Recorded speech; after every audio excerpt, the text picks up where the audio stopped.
qu'on vit avec les autres.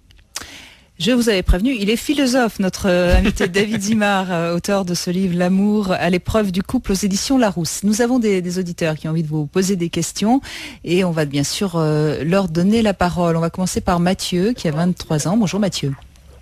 Bonjour Brigitte, bonjour à David. Bonjour. David Simard vous écoute, allez-y. Je voudrais savoir si, déjà si vous avez une femme actuellement, parce que c'est vrai que vous faites des livres sur l'amour. Et on va vous parler aussi de on a perdu Mathieu, mais c'est pas grave, vous n'échapperez pas à la question. Est-ce que j'ai une femme actuellement? Et est-ce que vous êtes heureux en amour? Je suis divorcé. Vous êtes divorcé, donc... J'ai eu une femme, oui, pendant de nombreuses années. Donc effectivement, ça permet aussi d'avoir une expérience et pas seulement de s'appuyer sur de la théorie. D'accord. Et est-ce que vous pensez que d'avoir écrit cet ouvrage, ça va vous aider à garder la prochaine? Bah écoutez, je vous dirai ça quand j'aurai rencontré la prochaine. D'accord. Bon, c'est un cœur à prendre pour l'instant, David Simard, si je suis son raisonnement. Nous avons Ida qui est avec nous également. Bonjour Ida. Oui, bonjour. Bonjour. Bonjour à votre invité. Voilà, je me demandais si en fait, depuis le mariage d'amour maintenant, est-ce que les couples sont plus heureux, à votre avis? Bonne question, oui. Puisque maintenant on peut faire, nous on peut faire notre choix. Oui, alors il faudrait en fait se demander ce qu'on entend par bonheur. C'est quoi le bonheur? C'est plus angoissant. Les gens sont sans doute, on va dire, à vue de nez, plus heureux, au moins dans les débuts de la relation, puisque c'est par amour qu'ils se mettent ensemble. Avant, ils n'avaient pas le choix, donc c'était voilà. Mais souvent, l'amour venait au fil du temps. Il pouvait venir, oui. C'était pas forcément. Mais c'est pas du tout la même structure de la relation. Il n'y avait pas la passion. Du début. Mais est-ce que de faire son choix, en fait, ça nous rend plus heureux? Au début certainement. Ensuite, il y a un des problèmes de notre société avec l'amour, c'est que justement avec l'amour, mais votre question d'ailleurs l'indique, c'est qu'on attend que l'amour nous rende heureux. Et finalement, on charge l'amour avec énormément d'attentes. Qu'est-ce que c'est que le bonheur? Est-ce que quand on se rend compte avec le temps que l'autre, en somme, n'a pas été fabriqué pour soi, qu'il ne répond pas absolument à toutes nos attentes, est-ce que ça ne crée pas des frustrations et du coup le bonheur n'est plus au rendez-vous? En quelque sorte, vous êtes en train de nous dire que l'amour de toute façon va nous décevoir. Il va nous décevoir si on place dans l'amour beaucoup trop d'attentes. C'est selon l'idée du bonheur qu'on se fait. Et c'est vrai que souvent comme on attend tout de l'amour, on ne peut qu'être déçu. Si on cherche avec l'amour un absolu, on ne peut être que déçu. Mais on a la chance quand même de pouvoir le retrouver. Même en quittant quelqu'un que l'on a beaucoup aimé, on peut quand même rencontrer à nouveau l'amour. Oui, tout à fait. Heureusement. Oui, mais vous voyez, moi je trouve ça intéressant ce que vous venez de dire, parce que rencontrer à nouveau l'amour, c'est-à-dire qu'au fond, on cherche l'amour et on cherche pas le partenaire avec qui on pourrait être heureux. C'est là où je crois où il faut toujours faire attention. On peut passer des années à vivre avec une personne et se rendre compte au final que ça ne marche pas. Il y a plus cette envie, le désir de partager avec l'autre. Alors par contre, si ça a duré des années, c'est qu'il y avait quand même une raison pour que ça dure des années. Il y a pas de. Mais des fois, on attend aussi que par derrière, on se dit, on y croit en fait. Oui, mais c'est là où il faut peut-être ne pas se faire d'illusions vis-à-vis de soi-même, parce que si on reste des années à attendre quelque chose qui n'est pas là et qui ne vient pas, on est quand même dans une sacrée illusion là. Tout à fait. Bon, mais il faut aussi te remettre en question toi-même, pas reposer la faute que sur l'autre. Dans un couple, c'est 50-50. Oui. Donc, il faut aussi. Mais votre témoignage est très intéressant, Ida, parce qu'il va vraiment dans le sens enfin, me semble-t-il, David Simard, dans le sens de votre ouvrage. Ce que j'aurais envie de dire, c'est que il n'y a pas de hasard en amour. C'est-à-dire que les rencontres que nous faisons, que nous nouons, et qui s'installent dans la durée, ce n'est pas par hasard. Donc si on reste dans une relation des années sans être heureux, en se rendant compte qu'il y a quelque chose qui n'est plus là, il n'y a plus la flamme, etc., Il y a des raisons, et il y avait des raisons pour qu'on vive cette relation-là. Si on n'a pas compris, parce que vous disiez on peut retrouver l'amour ensuite, etc. Si on n'a pas compris pourquoi on a perdu ce qui au départ nous avait attiré avec l'autre, si on n'a pas compris pourquoi finalement on avait fait une relation avec lui, on risque de reproduire la même chose ensuite. Ah oui. Oui, oui. Et est-ce que la quête d'amour devient pas plus importante que le fait de construire une relation avec quelqu'un de réel, de concret, qui répond pas forcément à toutes nos attentes? C'est peut-être une question du coup qui se pose. J'en suis pas sûre, parce qu'effectivement, avec l'expérience, avec les années qui passent, on se rend compte que l'amour, on ne le rencontre pas non plus à chaque coin de rue. Et on peut avoir une relation heureusement, avec ce serait épuisant. Sans avoir d'amour, forcément. Oui, exactement. Mais c'est vrai qu'on peut faire des rencontres, se mettre avec quelqu'un sans avoir vraiment de l'amour.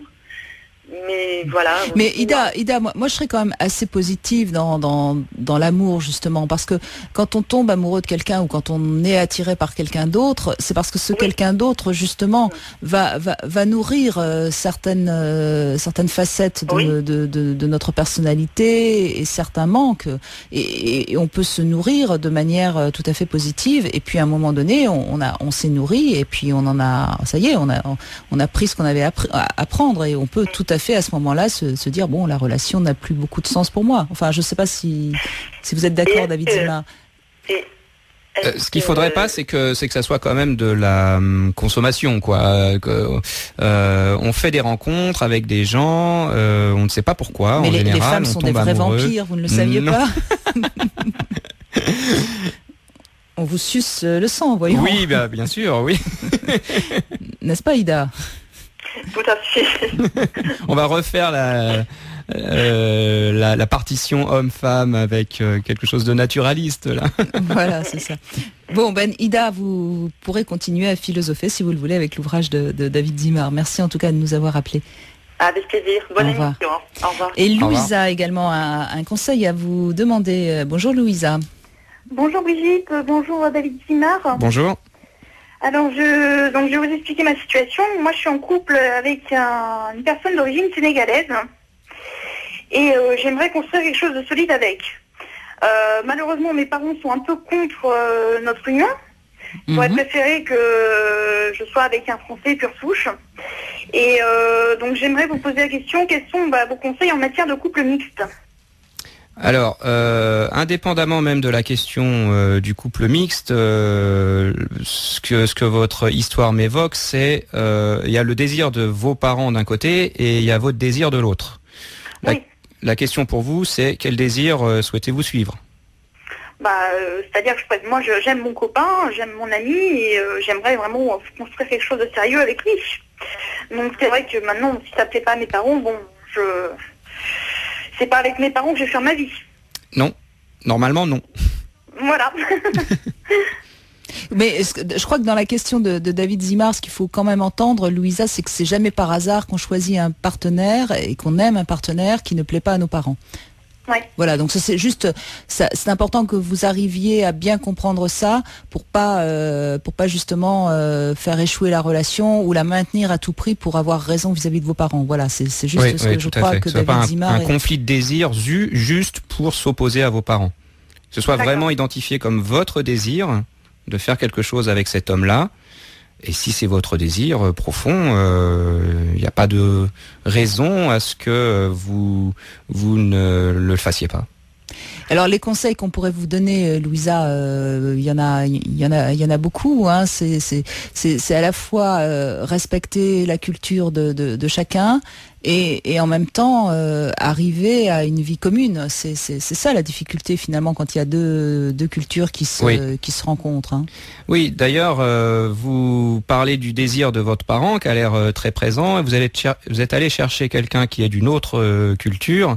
Peut-être que vous cherchez justement à sortir de quelque chose d'un peu trop étouffant pour vous, et une autre culture permet de sortir du cercle familier que vous connaissez bien.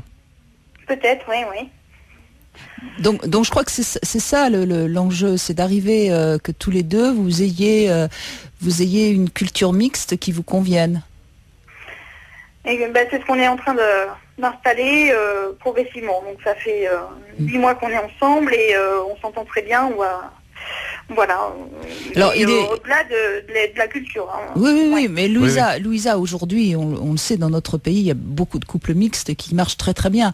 Mais c'est vraiment important quand même de se poser cette question-là, parce que les problèmes surviennent généralement à l'arrivée du premier enfant. Des enfants, oui. Il faut que vous soyez au clair là-dessus, sur cette question avec les enfants, que vous sachiez si vous avez une vision des choses qui peut s'harmoniser. Oui, ça, pour l'instant, la question des enfants, c'est pas d'actualité. On va attendre un peu. Oui, au bout de 8 mois. Oui. Vous avez raison d'attendre. Mais je veux juste dire que c'est souvent l'arrivée des enfants qui met en relief les difficultés de problèmes de culture s'ils n'ont pas été réglés. Mais peut-être, mais vous allez certainement les régler si vous êtes. Et peut-être que lui justement est heureux d'être avec une femme française pure souche, comme vous l'avez dit, parce que c'est cette culture-là qu'il a envie d'épouser. Vous voyez, je veux dire, c'est tout. On peut pas vous en dire plus puisqu'on n'a pas de détails. Oui, d'accord. Vous comprenez ? Oui. Et puis il faut aussi travailler sur sa vision de la femme par rapport à sa culture et votre vision de l'homme par rapport à votre culture et voir si tout ça s'emboîte bien. Oui. Voilà. De toute manière, elle m'a dit qu'il ne m'imposerait pas non plus. Je ne serais pas non plus la boniche. Hein. Il m'a clairement dit. Donc ça, c'est un point très positif. Donc. Voilà. Bon, écoutez, on vous a donné les conseils qu'on pouvait vous donner avec les peu d'éléments qu'on avait. Merci Louisa. Merci à vous. David Zimar, il vous reste à passer le test de La Haye l'amour et vous répondez par oui ou par non aux 5 questions que je vais vous poser. Est-ce que vous êtes pour ou contre le mariage des homosexuels, justement ? Pour. Est-ce que vous êtes pour ou contre l'abolition de la prostitution ? Non. Non. Est-ce que vous êtes plutôt pour le rôle du mari ou de l'amant ? Les deux en même temps. Ah non, il faut choisir, désolé. Mari ou amant ? Là, comme ça, amant alors. Est-ce que vous en avez parlé tout à l'heure, plutôt levrette ou missionnaire ? Ça dépend des moments. Ah mais il faut choisir, décidément. Levrette. Et si vous étiez en couple et que vous soyez confronté à l'infidélité, vous pardonneriez ou vous quitteriez ? Je ne sais pas. Vous ne savez pas, décidément, c'est un peu le ni oui ni non là, David Zimar avec vous. Ça s'appelle L'amour à l'épreuve du couple, c'est aux éditions Larousse, vous l'avez compris, hein, c'est différents sujets par rapport au couple qui sont mis avec un éclairage philosophique. Merci David Zimar, merci beaucoup. Merci à vous. On se retrouve dans un instant avec le Love Conseil du jour. RMC.